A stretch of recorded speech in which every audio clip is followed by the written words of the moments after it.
que podamos quizás cosechar mayores frutos al final de este año. Tenemos contacto esta mañana para hacer un análisis con María Paula Romo, exministra de Gobierno. María Paula, buenos días. Bienvenida a Vis a Vis en Noti Hoy. Buenos días, Janet. Muchas gracias por la invitación y qué gusto acompañarles en este programa, en verdad, de evaluación de cierre del año. Qué gusto poder estar con ustedes. Su especialidad es la política, de María Paula, y hacia allá creo que va nuestro principal problema. No ha habido este año, o este año ha habido muchos intentos de hacer cosas por sacar adelante nuestro país, y ahí ha estado la Asamblea Nacional y estos grupetes organizados de los mismos de siempre, pues haciendo todo lo posible para boicotear e impedir que lo poco o lo mucho que se quiera hacer dé resultado. No sé si usted lo ve de la misma manera y haciendo un análisis balanceado, porque del otro lado también se cometieron errores, pero quisiera empezar por lo macro, por lo más pesado. Sí, Janet, efectivamente, en lo macro, este año ha sido un año muy difícil para el mundo. Lo que se suponía que era el año de recuperación de la pandemia, el año en que íbamos a ser mejores, a comprender que nos necesitábamos los unos a los otros, que teníamos que aunar esfuerzos para poder superar los gravísimos problemas de una pandemia como la que vivimos. No solamente que esto no se logró, sino que se convirtió en el año de la guerra, de una amenaza, de una guerra de dimensiones gigantescas, una guerra que ha afectado al planeta entero y creo yo que esa es una de las características de este año sin duda. Nosotros en América Latina hemos sentido eso de una manera distinta que en otras latitudes del mundo, pero por supuesto que ha tenido repercusiones también. Los temas de la energía, los precios de los insumos agrícolas.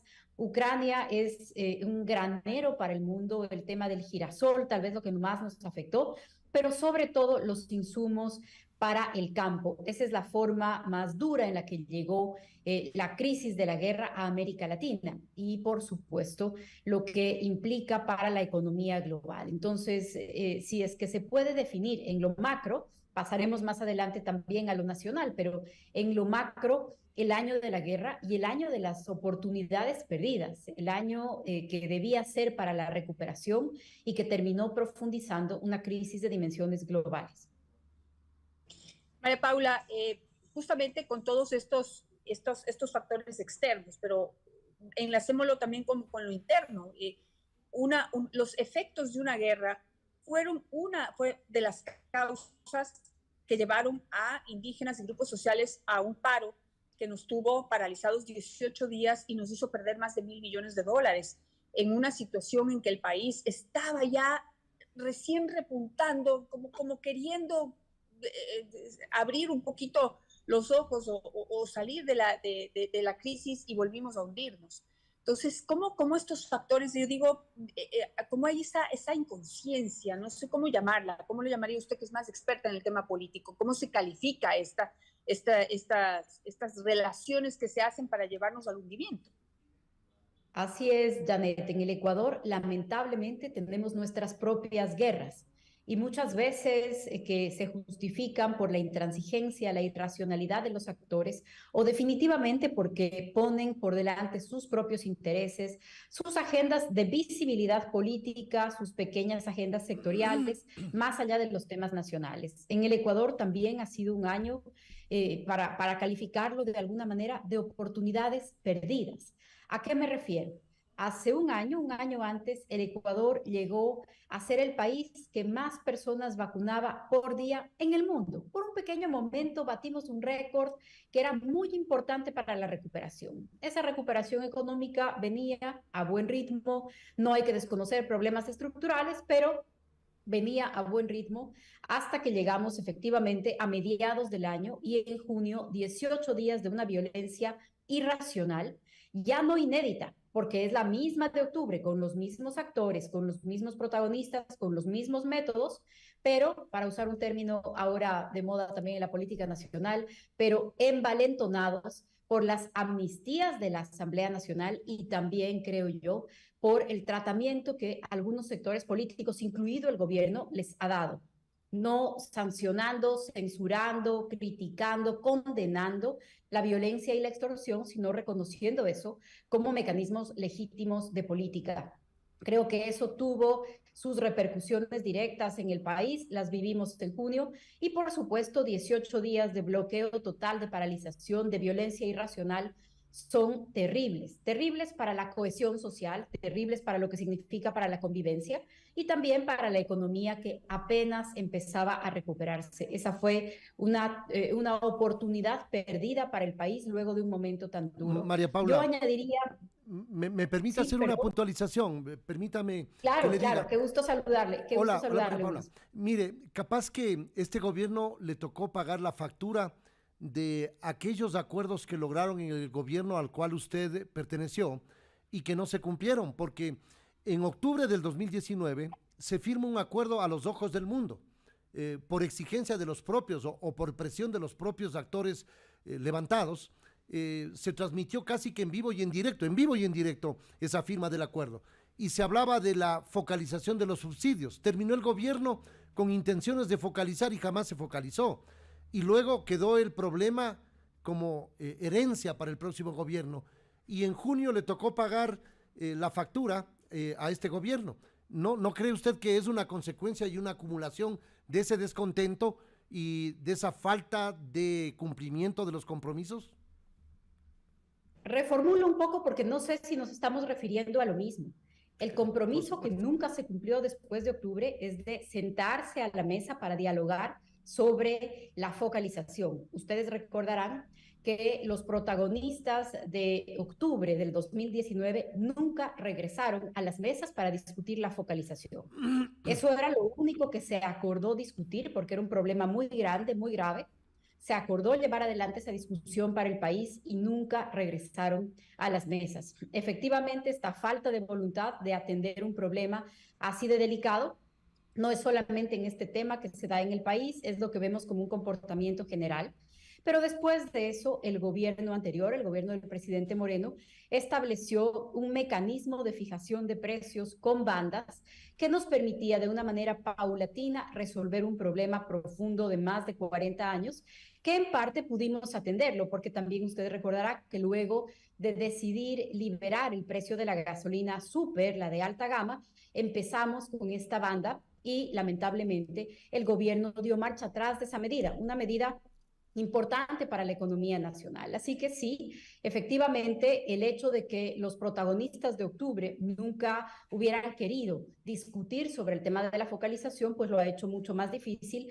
Ahora el gobierno se precia de haber alcanzado 200 puntos más de acuerdo. Creo yo que no son tanto de acuerdo cuanto de concesiones, entregas, en algunos casos no apropiadas para el país, pero en ninguno de esos puntos tampoco han conseguido tratar el tema de los subsidios, tratar el tema de la focalización, Yes. y eso lo sigue arrastrando el país y la economía nacional, y sobre todo impide que el dinero vaya a quienes más lo necesitan en realidad.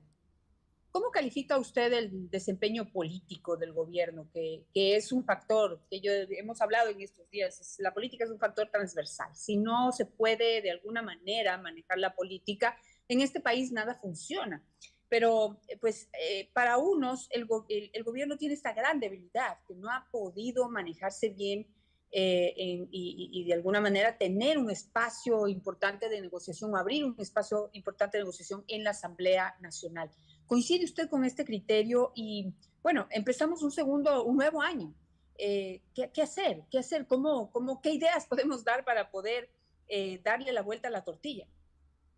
Coincido con eso, al gobierno le ha resultado muy difícil articular y sumar nuevos aliados.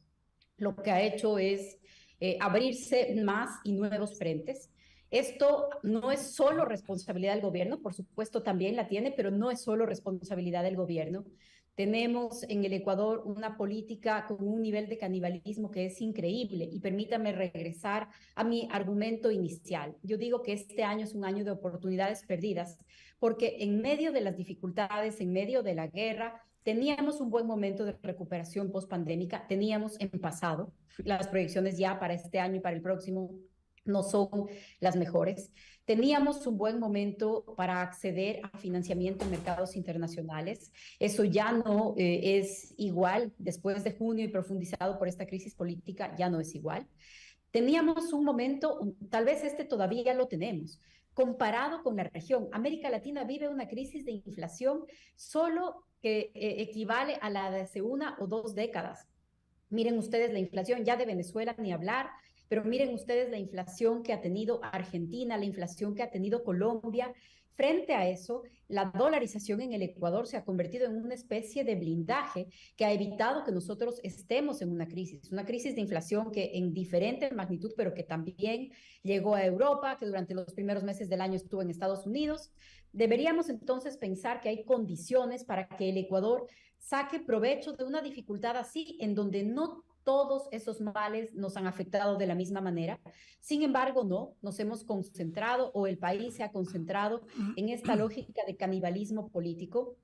El papel de la Asamblea ha sido el peor de todos, porque la Asamblea se ha dedicado a boicotear no solamente al gobierno, yo creo que a limitar todas las posibilidades del país. Más allá del gobierno, la Asamblea ha tenido un comportamiento terrible. Creo que se ha develado en la Asamblea muchos de los problemas que están en la sociedad.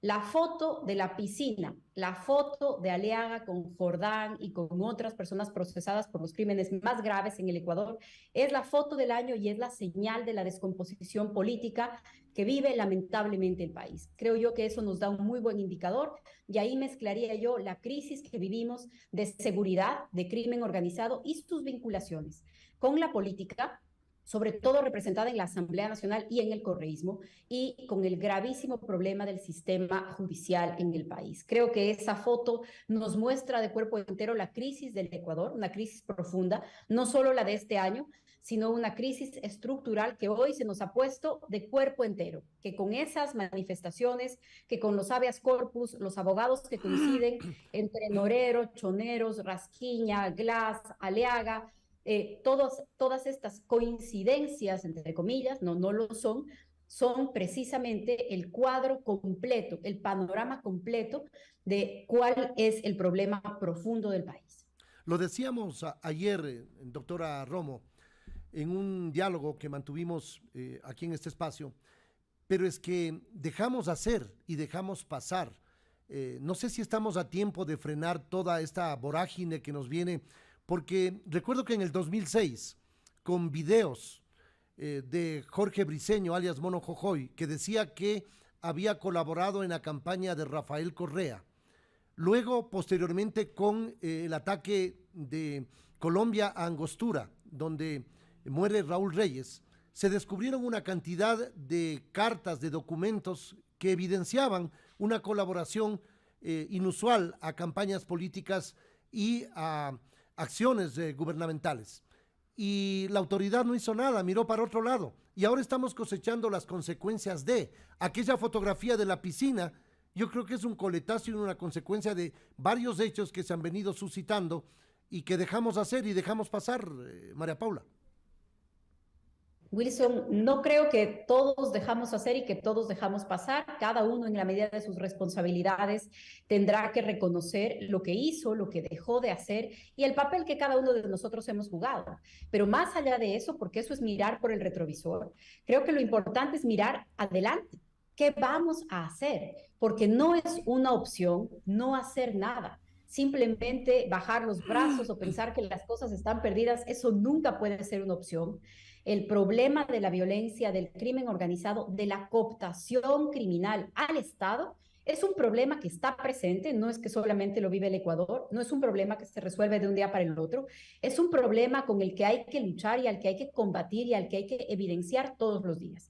Lo que no podemos hacer es permanecer impávidos, ser indiferentes, pensar que no pasa nada, seguir tratando con normalidad a estas organizaciones políticas criminales mientras avanzan en su intento de gobernar el país. Entonces, creo yo que siempre hay algo que hacer, más allá de hacer cualquier análisis en la perspectiva que da el tiempo, siempre se puede hacer algo para enfrentar, para poner en evidencia lo que está sucediendo. Y creo que esto es lo que sucede, de lo más grave que sucede en el país y lo que impide que las otras iniciativas se desarrollen, que las personas vivan en paz, que puedan llevar adelante sus negocios, que puedan pensar en un futuro para sus familias, para sus hijos. Es precisamente esto, la cooptación criminal, las vacunas, la violencia, eso no nos permite avanzar. Entonces hay que atenderlo y hay que ponerlo como un problema de primera línea y enfrentarlo con los costos que esto requiera. Usted habla de que hay que hacer algo. ¿Qué podemos hacer? Porque resumido en una palabra, lo que usted ha escrito se llama narcopolítica, algo que ya lo han vivido en nuestros países vecinos, han lidiado con ello y han pagado altísimas y durísimas facturas y consecuencias. Pero ¿cómo podemos prepararnos ya con todo ese bagaje y esa experiencia que está escrita en la historia de nuestros países vecinos para poder enfrentar esta nueva etapa en la que ya estamos? Ya estamos, yo veo que el 2023 puede ser un año de consolidación de la narcopolítica, de que esa fotografía se amplíe, ¿no? La foto del año, la foto de Jordán en la piscina, que se amplíe y veamos quiénes más están en esa fiesta, quiénes más han gozado y han preparado las nuevas celebraciones que vendrán para este año 2023. ¿Cómo prepararnos para enfrentar la narcopolítica? ¿Cómo estamos? Con semejante estado de la justicia, tengo un poco de temor, María Paula. ¿Qué podemos hacer? Bueno, el gran problema o la respuesta está alrededor de evitar la impunidad, de luchar contra la impunidad. Es fundamental poner todos los ojos en la justicia, que tengan las herramientas, los jueces de las Cortes Superiores, el Consejo de la Judicatura, la ciudadanía, todos los mecanismos institucionales de control tienen que poner sus ojos en la justicia. Este es un tema indispensable, tenemos que mirar ahí, tenemos que ver lo que está pasando. Creo que cuando hablamos de un problema de seguridad, también tenemos que fortalecer el trabajo que hacen los encargados de la seguridad. Policía, en mayor medida, Fuerzas Armadas, en el ámbito de sus competencias, son los grandes responsables, pero también son la primera línea de defensa y son la primera línea de posibilidad de contaminación. Entonces, creo que también tenemos que mirarlo con la frialdad suficiente para respaldar a quienes hacen bien su trabajo, evitar poner a todos en el mismo saco, porque creo que también en el Ecuador ya desde hace algunos años, impulsada por los mismos sectores, hay una agenda para desacreditar a las autoridades o a los funcionarios que están relacionados con los temas de seguridad. Esta idea de que es lo mismo ser delincuente que ser policía, que ser político, es una idea que corroe las bases de la sociedad y de la sociedad democrática, de la institucionalidad democrática. No podemos caer ahí. Hay que separar la paja del trigo. Los policías, en su mayoría, hacen un trabajo sacrificado y muy importante para el país. Su labor tiene que ser vigilada, tiene que ser reglada, pero también tiene que ser respaldada. Y lamentablemente, mientras vemos que el crimen crece, vemos que el Estado retrocede y que las capacidades de quienes tienen que enfrentar esta realidad se están disminuyendo. Algunas desde el punto de vista de la legalidad, algunas desde el punto de vista de la legitimidad. Tenemos que evitar ambas cosas, tenemos que fortalecer los sistemas de administración de justicia, tenemos que fortalecer los sistemas de control, el control de lavado de activos, de los temas financieros. Todo lo que está alrededor de las economías criminales creo que es un gran desafío. Y usted lo decía bien, Janet, este año es un año clave para eso porque tenemos elecciones seccionales.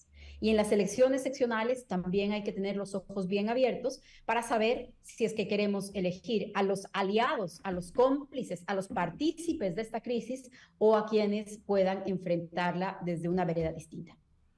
No sé si podemos hacer algo más objetivo y concreto, pero del 1 al 10, ¿cómo calificaría usted el desempeño del gobierno este año? En todos los ámbitos, digamos, en su sentido de gobernar. ¿Cómo lo calificaría usted? Sé que es algo complicado, pero creo que nos puede ayudar a partir para ir a un análisis del por qué, ¿no? ¿Por qué le pone tal o cual calificación? Qué pregunta tan difícil, Janet. Permítame, más que la nota, decirle en dónde creo que han habido los mayores problemas, los mayores errores. Creo que hay un problema muy grave en la ejecución del presupuesto. Creo que ahí hay un problema muy grave. Creo que hay un problema muy grave en el tema de seguridad. se ha debilitado el único ministerio que el país, o uno de los pocos ministerios, el más importante que el país tiene o que necesita en este momento, que es el Ministerio del Interior. No sé si usted conoce ese dato. El Ministerio del Interior, el encargado de la seguridad, aún no es ministerio, todavía sigue en transición, todavía no tiene todo lo que se requiere, no tiene la capacidad legal para funcionar. Creo que esta transición en donde el Ministerio del Interior fue extraído como si fuera un apéndice de la política, no al revés, no la política extraída para hacer una secretaría menor, sino el Ministerio del Interior tratado como una secretaría menor. Creo que es un problema muy grave y en esto me refiero en concreto a los temas de gestión. Tal vez en estas dos cosas es en donde yo veo la mayor dificultad y en donde el gobierno pierde el año.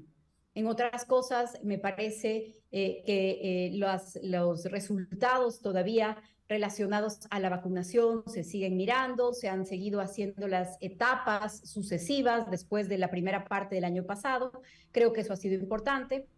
Creo que hay algunas señales importantes en los temas internacionales, la aprobación de esta ley de asociación en Estados Unidos, Ecuador, que se acaba de dar hace poco.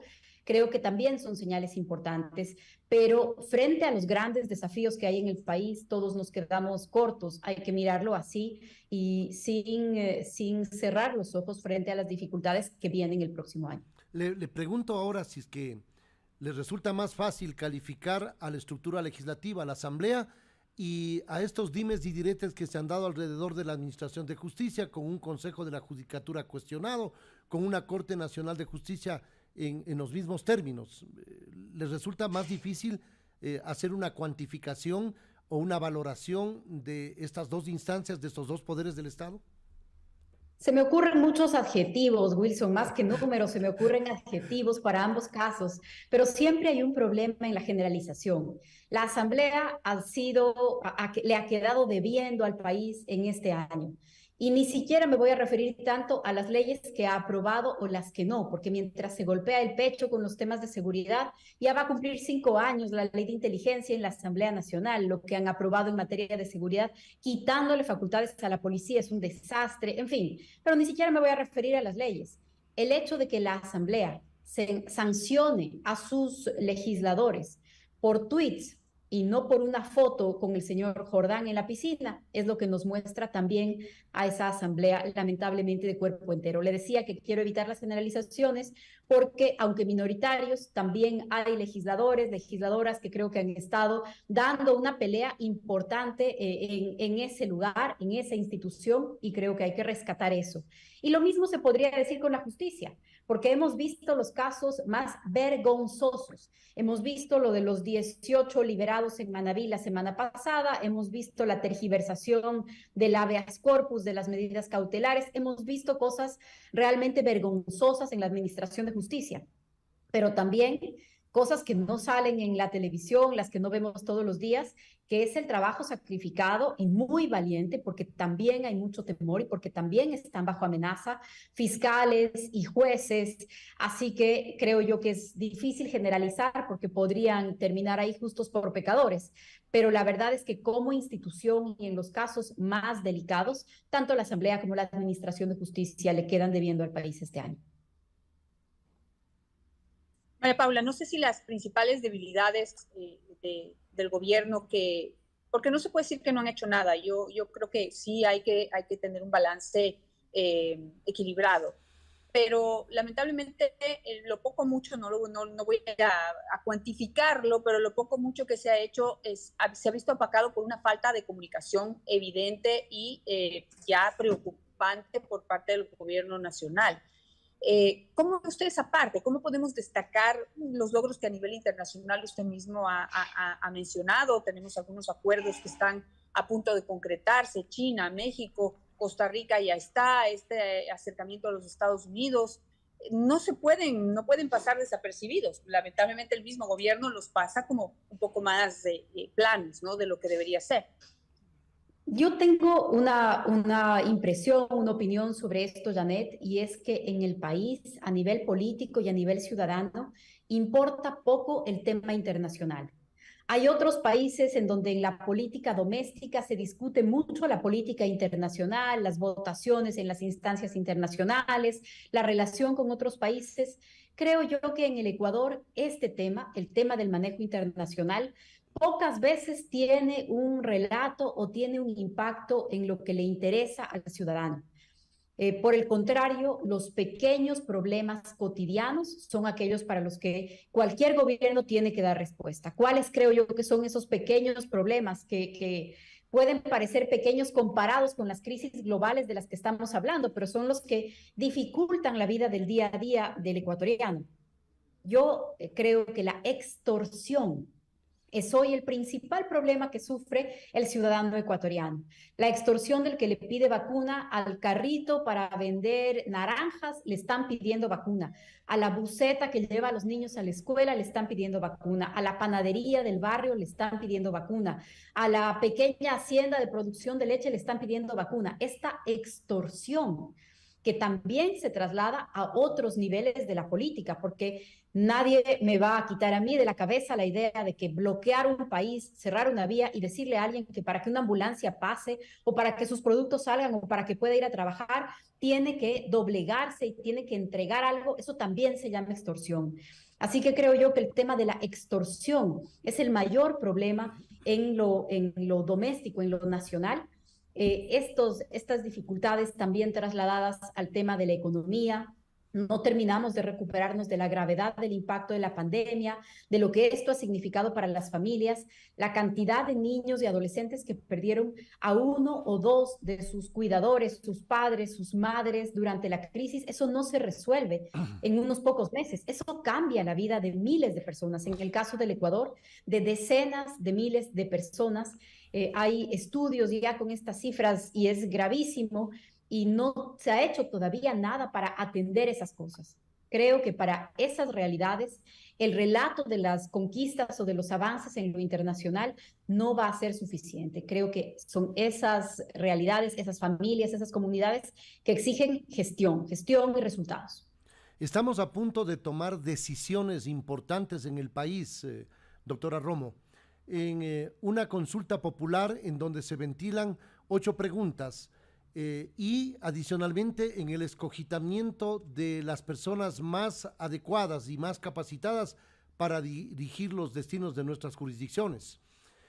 ¿Qué decir frente a un escenario que se presta bastante confuso para los ecuatorianos con 3 elecciones? Lo mencionábamos anteriormente, con 3 elecciones, hay consulta popular, elección de prefectos, alcaldes, concejales y también consejeros de participación ciudadana y control social. ¿Cómo decirles o darles luces a los ciudadanos para que no se equivoquen en el escogitamiento de las autoridades y en la toma de decisiones frente a contenidos y no únicamente como un mecanismo de calificación o cualificación de una gestión? Así es, Wilson, lo que está en juego es muy delicado y hay que estar claros con eso. Me parece que mientras más informados estemos, vamos a poder elegir mejor.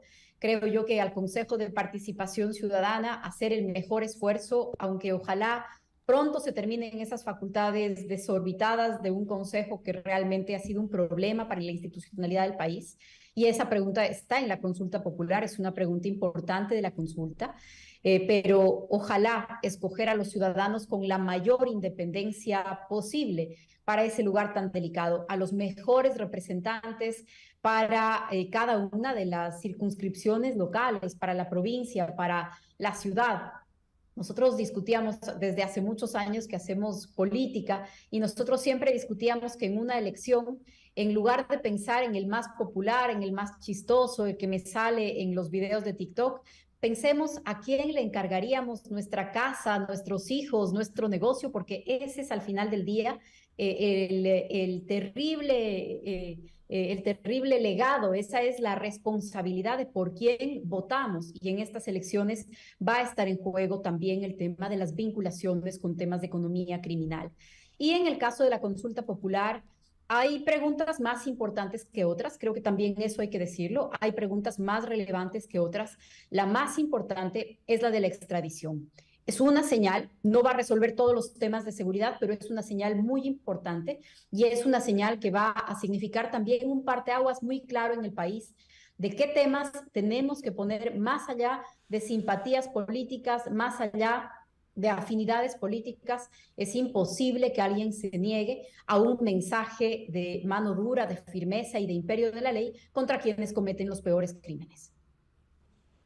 Ahora, siguiendo con el tema de la consulta popular, yo creo que hay que ser claros. La consulta popular no va a resolver todos los problemas que tenemos, pero sin duda contribuye con elementos que pueden ser un escalón o un eslabón para poder hacer otros cambios que el país necesita. Usted ya destacó la pregunta que para usted es la más importante, pero dado que desde la política es desde donde más se boicotea lo que se quiere hacer a nivel público o privado, no sé qué le parece la pregunta de controlar más a las organizaciones políticas, que se conviertan en verdaderas organizaciones políticas o por lo menos lo intenten y dejen de ser estas organizaciones que lo único que hacen es cultivar los intereses de los grupos de poder, de los mismos de siempre aquí en el Ecuador. Yo creo que habían mecanismos mucho más efectivos y menos peligrosos para hacerlo.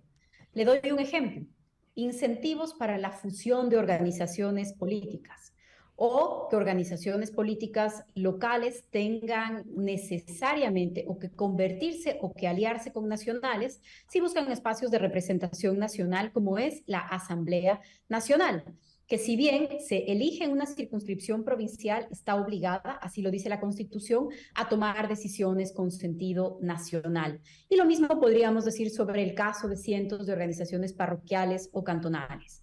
Sin embargo, en lugar de hacer estos incentivos, darle todo el poder a un Consejo Nacional Electoral, en donde 5 personas, con 3 ya se hace mayoría, en donde 3 personas tengan en su poder la facultad de darle vida o muerte a las organizaciones políticas, al menos en nuestro caso, ya sabemos lo que es eso, ya sabemos el poder desorbitado y discrecional que esto puede constituir. Y además la norma se encuentra ya en el Código de Organizaciones Electorales, con otros términos, la norma se encuentra ya y existe ahí. Así que esta es una norma que ataca el problema por el lado menos conveniente desde nuestro punto de vista. Las preguntas más importantes son la de la extradición y las del Consejo de Participación Ciudadana y sus funciones.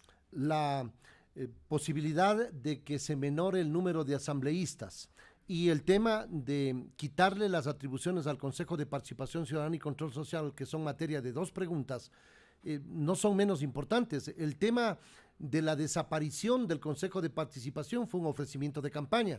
No se puede viabilizar en atención a las decisiones adoptadas en la anterior estructura legislativa y en una consulta popular que impulsó el gobierno del expresidente Lenín Moreno, que muchos dicen debió haber preguntado directamente que se vaya a su casa el Consejo de Participación. No lo hizo y ahora tenemos que restarle las atribuciones si es que así se pronuncia la población ecuatoriana en favor de esta pregunta, ¿no? En realidad no se puede eliminar a través de este mecanismo por las normas que tiene de enmienda y reforma la Constitución. La Constitución nos señala diferentes caminos para la enmienda, para la reforma y para modificar la estructura del Estado, y como esto significaría la eliminación de un poder, no es posible hacerlo por ninguno de estos 2 mecanismos.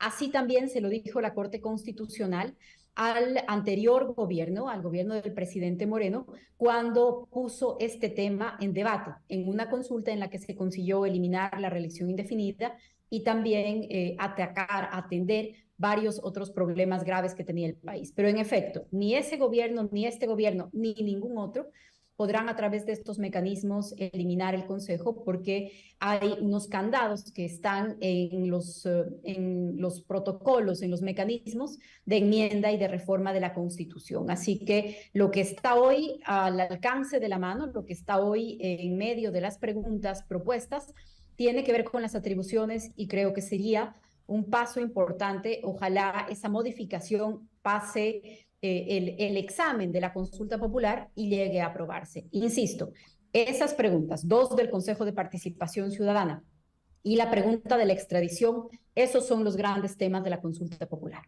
La reducción del número de asambleístas. Vamos a quedar, María Paula, sí, Wilson, con eso nos tenemos que quedar ya.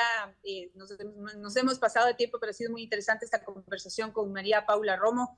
Le agradecemos muchísimo, le deseamos lo mejor para el nuevo año y pues esperemos poder hacer mejores comentarios y mejores pronósticos. Muchas gracias, Janet. Y como no todo ha sido malo, no quiero terminar la entrevista sin decir que hay algo muy bueno y muy importante que se ha logrado este año, y es la recuperación de una parte importante de los dineros del ISPOL. 2 personas sentenciadas en Estados Unidos, uno de DCVALE, la autoridad del Centro de Compensación del Ecuador, que aceptó haber recibido sobornos de Cherres, que aceptó haber tergiversado todas las transacciones relacionadas al ISPOL, y el otro sentenciado en Estados Unidos, el ex director de inversiones del ISPOL. Y casi un poco más de $300 millones recuperados para miles de pensiones de jubilación de policías. Creo yo que esta es la buena noticia del año y no quiero dejar de mencionarla porque así como hay problemas, también hay evidencia de que a pesar de lo difícil que pueden parecer algunas tareas y algunas peleas, estas tienen resultados y este es uno de esos. Gracias a la doctora María Paula Romo. Tenemos que cortar la entrevista porque ya viene nuestro siguiente invitado, pero evidentemente es importante conocer el criterio de la ex ministra de Gobierno, la doctora María Paula Romo, que ha estado con nosotros a través de Vis a Vis en Noti Hoy.